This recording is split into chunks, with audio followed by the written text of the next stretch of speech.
Fabio, buongiorno. Ciao Bruno, Eccoci qua di nuovo. Ciao. Ciao. Bene, nella prima intervista che abbiamo fatto abbiamo parlato della cultura, del teatro, della musica, abbiamo parlato di tante cose molto interessanti per i cittadini e per lo sviluppo stesso della città. Questa seconda parte dell'intervista è più mirata allo sviluppo della città stessa, perciò la domanda che ti volevo fare, che è importante perché si parla tanto del PNRR, dei finanziamenti europei, il Comune è attrezzato per questo, riesce ad avere i finanziamenti europei per lo sviluppo edilizio della città? Beh, ti ringrazio innanzitutto Bruno di essere tornato, mi fa piacere, saluto anche tutti i telespettatori, perché questo è un canale importante anche per trasmettere informazioni ai cittadini che magari si fa fatica a raggiungere in molti casi, invece grazie al vostro intervento raggiungiamo in maniera piacevole anche, no? Certo, in amicizia. Certo. E devo dire che i fondi PNRR sono una grandissima opportunità. Noi siamo passati in spesa corrente, in spesa di investimento, scusate, l'anno scorso da circa i 6 milioni e mezzo all'anno ai 50 milioni del 2022. Questo grazie proprio ad aver avuto la capacità di intercettare i fondi, soprattutto nel piano scuole. Noi abbiamo ottenuto la possibilità di fare alcune scuole nuove, soprattutto nella zona di Parè. Parè ha 2 scuole che avevano bisogno di essere modernate. Una sono le Brustolon, dove ovviamente c'erano problemi anche a livello statico di dispersione delle fonti energetiche. Era una scuola altamente energivora, cioè consumava tantissimo dal punto di vista energetico. Abbiamo avuto 7 milioni e mezzo di euro di investimenti a fondo perduto per fare la scuola, per cui con 0 contributi da parte del comune, e invece 3 milioni e mezzo sulle elementari. Io chiamo ancora elementari, si chiamano scuole primarie oggi, per cui oltre 10 milioni su Parè. Gli interventi come da fondi PNRR hanno dei tempi abbastanza contingentati, per cui i lavori cominceranno l'anno prossimo e dovranno essere finiti entro il 2026. E avremo la possibilità di avere scuole nuove. Anche alle Marconi abbiamo fatto la richiesta, in questi giorni dovrebbe arrivare il nulla osta per fare la scuola nuova anche alle Marconi, che sono le primarie vicino all'ospedale. Stiamo facendo degli interventi importanti alle Mazzini, che è la scuola in via Carpenè, e anche quelle sono scuole primarie che hanno bisogno di interventi. Infatti vedete che il cantiere là da parecchio tempo, ma lo stiamo ultimando. Per quanto riguarda... Mi fai venire il magone alle scuole Mazzini, perché le ho frequentate nella palestra. Sì. Le Grava abbiamo finito i lavori, sono stati lavori per quasi 3 milioni di euro, lavori importanti. La palestra è finita, la scuola manca poco ad ultimarla, per cui diciamo fatto interventi importanti su molte scuole. E questo perché dovevamo adeguare sismicamente alle normative, anche per permettere ai ragazzi di andare a scuole sicure. Questo per noi è veramente fondamentale. Scusa, ti interrompo un attimo. Questa nuova direttiva europea che dovrebbe uscire per mettere in sicurezza dal punto di vista energivoro, energetico, secondo te va a cocciare contro quello che si sta facendo o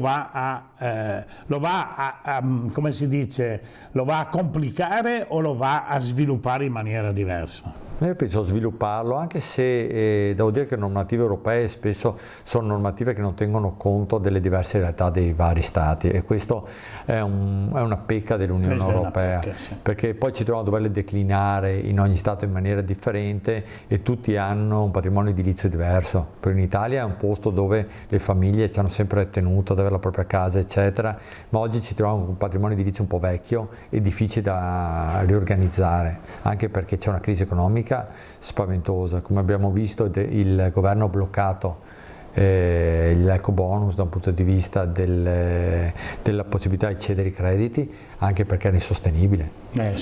Cioè economicamente è costato, come diceva Giorgetti, 2.000 euro a famiglia, è un salasso che è andato a pesare su tutti indiscriminatamente, e di cui hanno agevolato solo alcuni. Anche ai bambini. Esatto. E ha agevolato solo alcuni. Milioni. Sì, ha agevolato solo alcuni.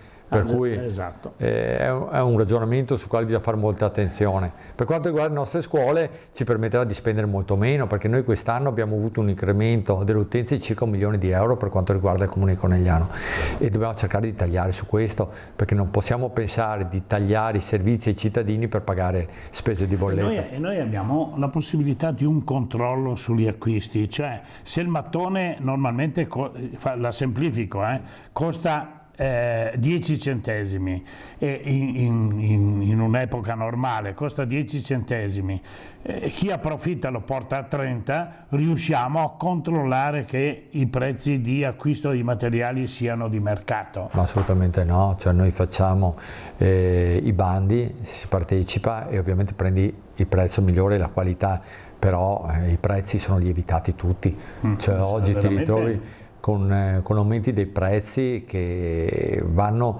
anche a crearci molti problemi, tra l'altro anche sui cantieri già in essere, perché sui cantieri già in essere ci troviamo gli aumenti di prezzi che vanno oltre il limite che è previsto nei contratti, e anche a quel punto là tu o vai incontro alle aziende o rischi di far fallire le aziende, perché è una situazione molto complicata in questo momento qua.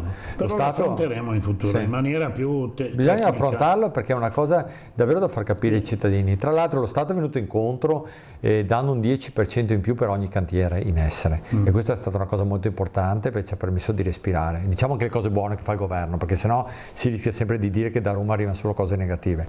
Diciamo per esempio che il governo ha agito molto, anche il governo precedente, nei confronti di tutta l'area che è relativa al sociale, e questo bisogna essere consapevoli che il problema sociale è un problema importante oggi, troppo spesso sottovalutato. Il costo della vita non va assolutamente di pari passo con il salario che percepisce la gente, ti rendi conto, basta vai al supermercato e guardi la gente come sta attenta a cosa comprare dagli scaffali, cosa che qualche anno fa non succedeva, e abbiamo la fortuna con gli anni di non avere gente che dorme per strada. Però se tu vai in altre città di dimensioni maggiori, tu vedi, se vai a Roma, a Milano, in stazione quanta gente ormai bivacca. Io sinceramente non so perché il sociale welfare non riesce a risolvere quei problemi, ma qui è un altro tema, perché qui ci vorrebbe non solo una trasmissione ma di più, e ci vorrebbe di più, ma dovremmo chiederci perché c'è poca gente attiva che lavora, di conseguenza poche tasse pagate, rischiamo di pagare reddito di cittadinanza anche a chi non ne ha bisogno e non produciamo reddito, no? Proprio uno sketch veloce, che una volta c'era il reddito di inclusione, cioè lo Stato girava i comuni che aiutavano. Io penso che questo sia il sistema giusto, perché il comune che è in grado di togliere quel reddito nel momento in cui si accorge che cambia lo stato patrimoniale di una famiglia, perché può essere che sia momentaneo, no? Il problema finanziario, è giusto aiutare le famiglie in difficoltà. No, anche perché se lo riteniamo che possa essere momentaneo, diamo forza a chi vive quel momento di difficoltà a tirarsi sulle mani, uscire dal guado, perché altrimenti diventano si diventa facilmente dei parassiti senza volerlo. Esatto. Il reddito di cittadinanza invece il grosso problema che ha, secondo me, è che quando lo danno fanno fatica a toglierlo, per cui rischia di diventare un sussidio permanente. Un sussidio permanente, come dici te, invita la gente a non rimboccarsi le maniche, mentre se io lo do in una maniera temporanea e soprattutto ho il controllo della situazione delle famiglie, posso agire nel momento in cui vedo che il problema non c'è più, anche perché ho un rapporto personale con le famiglie, un rapporto diretto. Se invece parte dallo Stato al cittadino, il rapporto diretto non c'è e di conseguenza lo Stato fa fatica a controllare, anche se il cittadino è buona fede. Tornando alla possibilità dell'utilizzo del PNRR per lo sviluppo edilizio della città sulle aree, possiamo nelle varie aree della città, possiamo utilizzare questi finanziamenti? Ora stiamo cercando di verificare i canali, perché poi non c'è solo il PNRR, perché adesso noi ci stiamo focalizzando giustamente su un grande strumento che ci dà la possibilità di ottenere finanziamenti europei, ma ci sono anche i finanziamenti normali, quelli ministeriali, quelli regionali. Noi abbiamo 4 grandi aree di sviluppo che mancavano alla città. Una è l'area di ingresso in città dall'autostrada, che è l'area delle Fosse Tomasi, un'altra è la ex area Padoan, TMC Padoan, che troviamo poco più avanti, Zanussi, che è la grande area di 10 ettari in centro città, e l'altra è l'area del cotonificio vicino all'ospedale. Sono 4 aree che stanno trovando una definizione negli ultimi anni. Le ultime 2 che mancavano, l'area Zanussi e l'area dei cotonifici, sono state acquistate da 2 imprenditori locali. una è il gruppo Grigolin per quanto riguarda l'area Zanussi e l'altra è Mazzer, patrono della tegola canadese e di altre realtà per quanto riguarda l'area del cotonificio. Sono contento che perché è un'area molto importante anche quella. Anche quella ha quasi 4 ettari, è in un'area fondamentale vicino alla scuola enologica, vicino all'ospedale, per un'area strategica anche da molti punti di vista, e dove andrà a insediarsi anche un ampliamento della facoltà di enologia di Padova. Devo dire che veramente potrebbe essere nei prossimi anni lo sviluppo definitivo della città, dobbiamo concentrarci molto su questo. Tra l'altro l'area Zanussi è anche un'area in cui il 20%... Quanti anni passeranno per arrivare a... Ma essendo aree private abbiamo la facilità che lo sviluppo da parte degli imprenditori ovviamente sia più veloce. Il cotonificio ha bisogno di un cambio di destinazione d'uso, un po' è totalmente privato. Certo. Invece l'area Zanussi ha un 20% di area pubblica all'interno, ma stiamo già parlando col gruppo Grigolin per la definizione. Io penso che ambedue troveranno la definizione urbanistica entro quest'anno e l'inizio dei lavori per entrambi il prossimo anno, per cui molto veloci da realizzare, e questo vuol dire anche che a differenza di altri comuni a Conegliano c'è un interesse da parte dell'imprenditoria e dell'imprenditoria locale. Queste conversazioni che abbiamo fatto, so che poi è un'ultima domanda da farmi, sono molto importanti, danno anche a me la possibilità di spiegare tante cose. No, ma io le farei anche più spesso, è solo che sei sempre pieno di impegni. Sì. Allora, la Zoppa Sarena. Sì. Zoppa Sarena adesso è ripartita anche con gli eventi, abbiamo avuto a Brignano cuore anche a me qualche Zoppa Sarena, ma te è stato cuore quasi tutto il Conegliano, è stato cuore ancora, no? Per cui diciamo che in ogni argomento della città che tocchiamo, molti di questi argomenti li abbiamo già affrontati assieme, sì. e vediamo lo sviluppo negli anni. La Zoppa Sarena è uscito un bando che si chiuderà a fine febbraio, una manifestazione di interesse per la gestione sia degli eventi sportivi che degli eventi in generale. E devo dire che è una svolta, nel senso che l'amministrazione si è occupata in questi anni di transizione della Zoppa Sarena. Zoppa Sarena è occupata quasi quotidianamente da attività sportive di livello giovanile e dei grandi eventi che si fanno, però riteniamo che debba avere un cambio di passo, per cui una gestione privata potrebbe dare questa opportunità alla Zoppa Sarena, di questo ne siamo convinti. Bene. Anche perché non è il nostro mestiere. Bene, dell'area Zanussi abbiamo già parlato, vorrei così terminare con il futuro dei quartieri. Cioè, è un argomento che a te sta sempre a cuore. I quartieri sono importanti perché io mi ricordo quando facevamo gli incontri nei quartieri, lì usciva proprio la necessità del cittadino di risolvere anche piccoli problemi, e lì era un bel momento, insomma. Beh, adesso dopo il Covid li riprenderemo, penso già in questo 2023. Conegliano è una città molto diversa, nel senso abbiamo quartieri collinari con l'Albrigo, Ogliano, Scomigo, che hanno una realtà tutta loro, che è una realtà meravigliosa, quella delle nostre colline, patrimonio dell'UNESCO, nella quale i problemi non sono particolari, cioè sono legati magari alle asfaltature di alcune strade, a qualcosa da mettere a posto, ma diciamo vivono una realtà propria che è solo impoverita in questo momento dal fatto che il senso di comunità sia un po' indebolito perché il Covid non ha permesso, ma le sagre stanno ricominciando, le attività parrocchiali, eccetera. Poi ci sono due realtà importanti anche a livello numerico, che sono Parè e Campolongo. Certo. Ecco, e queste vivono forse le problematiche più importanti della città, perché il centro storico ha una propria realtà, una propria connotazione, Via Lourdes ha anche una propria dimensione. Campolongo e Parè in questo momento sono quelle che vivono anche l'immigrazione maggiore. Sì.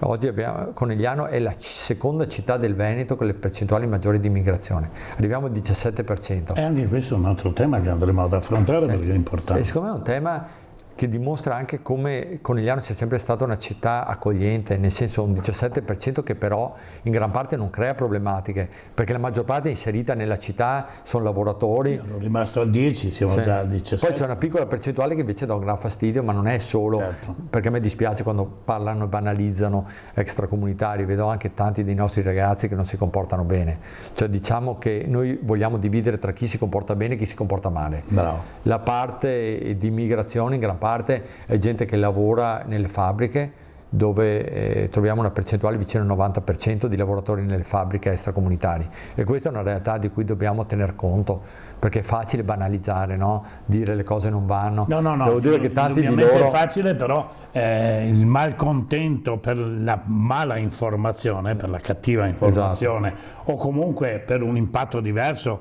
delle situazioni che si creano con gli extracomunitari, la cattiva comunicazione può creare dei disagi ai cittadini. Allora noi dovremmo essere più attenti. Io facevo una trasmissione qualche anno fa sull'immigrazione con un canale senegalese, e ho fatto diverse puntate, e ti posso garantire che all'interno della trasmissione succedeva di tutto. Succedeva che l'extracomunitario comprendeva di più del cittadino quelli che erano i reali comportamenti che doveva tenere per integrarsi, però non aveva la comunicazione giusta. Parlando con me nelle trasmissioni, alla fine, a una domanda semplice: tu faresti venire tua sorella adesso qua nelle condizioni in cui ti trovi e che hai capito come si vive in Italia? Dicevo no, non la farei venire perché siamo al collasso. Allora, se l'hanno capito gli extracomunitari e si sono integrati bene e vivono la situazione di difficoltà, bisogna farlo capire anche ai nostri cittadini. Tra l'altro parli di una comunità, quella senegalese, è una comunità veramente ben integrata, e tra l'altro che si aiuta anche tra se stessi. Infatti pochi di loro vengono ai servizi sociali, nel senso che riescono a fare comunità, ad aiutarsi, sono dei gran lavoratori tra l'altro.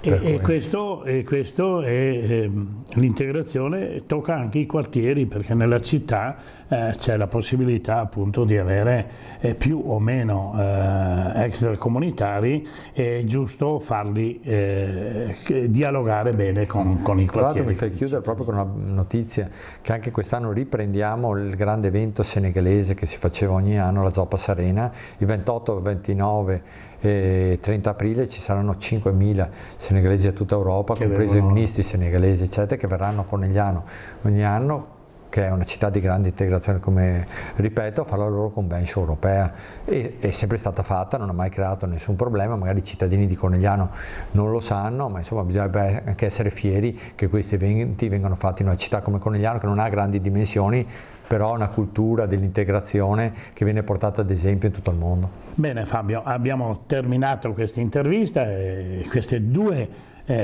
incontri, e ci lasciamo con la promessa di tutti e due di incontrarci ancora per sviluppare meglio le problematiche, i temi e anche le situazioni che si possono creare in città. Comunque complimenti, siamo a un anno dalla rielezione e si sta muovendo la città. Bruno, grazie a te. Grazie. Ci siamo i primi due incontri. Ciao. Grazie Grazie e buona giornata. Un saluto ai telespettatori.